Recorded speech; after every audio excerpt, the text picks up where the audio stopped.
talk a little bit, if you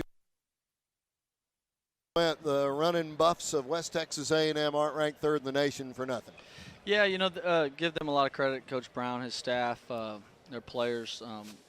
Like I said pregame, one of their best attributes and why they're so good is they show up and play the same way every time. And the game started pretty well for us, I thought, in the first really 15 minutes. And we got enough stops, really, there at the beginning, and we couldn't make a shot.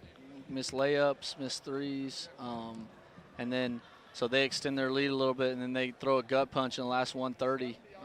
We just lose guys, and I think they score 6 points in the last 2 possessions. To really go from a single-digit game where it's back and forth with us not making shots, we feel like we're in it, to a 15-point game in a hurry. And you come out in the second half and you get it to 12, maybe 11 there, and then we weren't able to get enough stops at all defensively to get back in the game. So give them a lot of credit. We got to play, but you got to play better if you're going to beat a really good team. Just that's point blank. You got to play a really good, clean basketball game, and we just weren't able to do that tonight. Coach, you had some seniors to honor tonight. Talk a little bit about them. We'll just go down the list because they've still got games to play in line, uniforms yet to go, and they'll still have one on this floor, as a matter of fact. Yeah, but it's never senior day except for once. Yeah, no, it was. I said sorry to those guys, but I appreciated them. It's a weird situation now with the new playoff format that we will play another home game, and that's what I told them in there. But no one's going to feel sorry for me. No one's going to feel sorry for us. We got to find a way to pretty much just throw this one away and get over it, and then get ready to go Monday. And we got 2 really important games on the road in terms of seeding and putting yourself in position to feel good going into the postseason. Yeah, it's with the new first round at 5 through 8. There's just no way to extrapolate any kind of matchups beyond until those games are played, because you're going to get into a whole nother bracket situation of who you match up with when you get over to Frisco 2 days later. Yeah, it's all or about 3 for when the men start. Yeah, it's really about, for us, it's really about trying to play well, because in this time we're getting into February. Obviously, we got a game left in February, and then March, or maybe 2 left, whatever.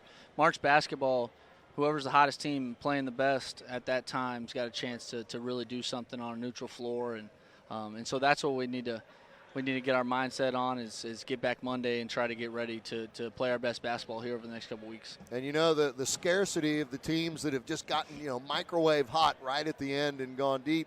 It doesn't matter what you know about history and the odds. It's convincing your charges that they can be that squad. Oh yeah, and it's true.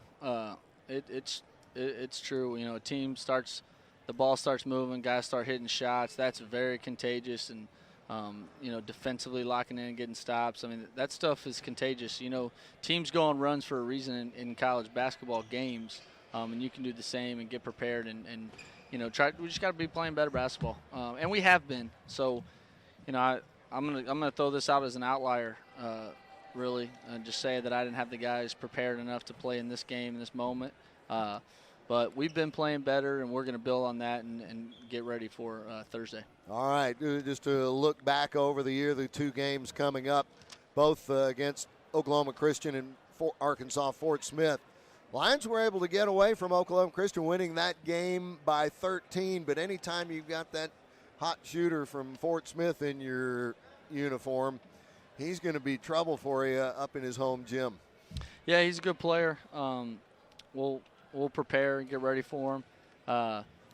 And I haven't watched anything on them recently, and it's just teams from, we played them over a month ago. It feels like an eternity in basketball. So we got to figure out what they're doing, if they're doing the same stuff, or who's playing well for them at the time, and get prepared for that and try to find a way. Just find a way to give yourself a chance in the last 4 minutes, like we always talk about. And we've done that a lot this year. This was the only game that got away from us the whole season. So hopefully we'll get back on track and get a win, go 1-0 on Thursday.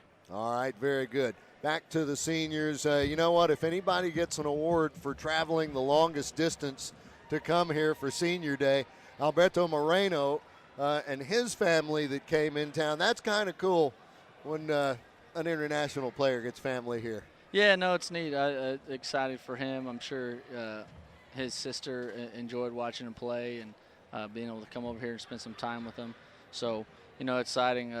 Darnell and Deontay had a great group and crowd from Chicago, and Wayne had his surrogate big brother. His surrogate big brother here. So I'm excited for him. I know those guys are frustrated. I know they wanted to win, but it doesn't take away from what they've done here and what they've meant to our basketball program. Well, for the way this season's gone up and down for those guys, and they've had some outstanding ball games, perhaps West Texas is a level above the teams that they have faced night in and night out this year.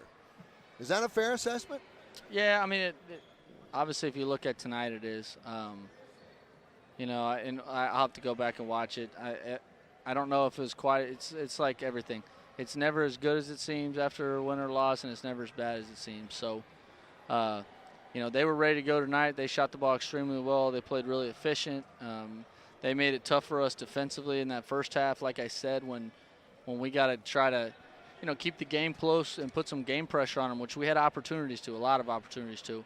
We just weren't able to do that. But giving up 93 points, you're not going to win those games. Obviously, we had a big second half offensively, but they had more. Coach, just to jump ahead of the road trip before the tournament, we come back here to play on that Tuesday evening. Any of the details, I know the opponent's not yet known, but time-wise, just come on out when they tell us. As Big John Weatherford would say, pretty good. I'm not sure.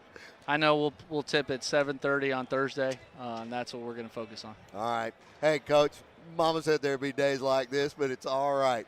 We'll see what happens Thursday in Oklahoma City and then on Saturday in Fort Smith before coming back for the first ever Lone Star Conference Championship Tournament game played on this court. How do you like that? Yeah, and I know we'll be back on the floor, but I want to say thank you to our university community, the athletic staff here, the administration.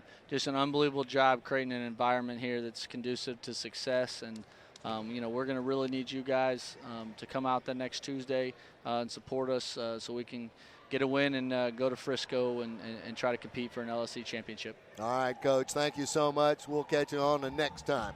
Folks, we're going to take a break. We've got individual numbers to wrap up, so everybody gets their due.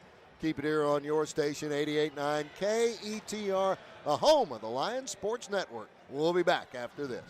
You got it. Go Lions.